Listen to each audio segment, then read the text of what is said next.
আসসালামু আলাইকুম। আশা করি সবাই ভালো আছেন। তো এটা হচ্ছে আমাদের ধানের চারার বেড। তো অবশ্য যারা ধানের চারা দিবেন তাদের উদ্দেশ্যে কিছু কথা বলছি। তো অবশ্য যারা কৃষি কাজ করেন তারা এই বিষয়গুলো বুঝবেন বা জানেন। ধানের চারা দেওয়ার জন্য জমিটা ফার্স্টে প্রস্তুত করে নেবেন সুন্দরভাবে। আপনি যেখানে ধান রোপণ করবেন অবশ্য তার চাইতে ধানের চারার বেডের গুণগত মান অনেক ভালো হতে হবে। আপনি বেশি ঘাসের জমিতে চারা দিতে পারবেন না।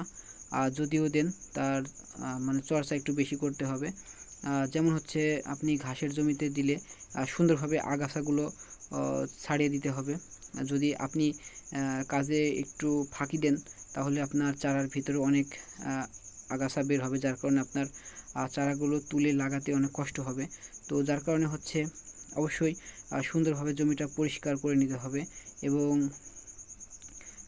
চারার বেড চতুর্থ সাইডে সুন্দর বা সমান হতে হবে, তাহলে আপনার চারাটা অবশ্যই ভালো হবে এবং হচ্ছে আপনি চারাটা উঠায় লাগানোর পক্ষে আপনার সুবিধা হবে। ঘাস কম হবে, মানে যেটাকে বলছে আগাছা আর কি, ওটা কম হবে।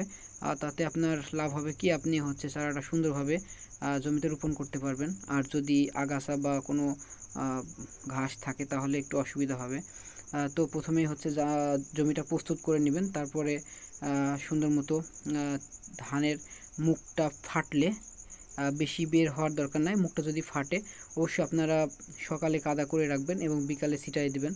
তো এটা হচ্ছে আমি আমি নিজে করছি এবং অনেকে আছে চারা বের মানে বড় বড় কল হওয়ার পরে অবশ্য চারা দেয়। তো যাই হোক, আমার এই পদ্ধতিতে দিতে পারেন, আবার অন্য পদ্ধতিতে দিতে পারেন। তো যাই হোক, সবাই ভালো থাকবেন।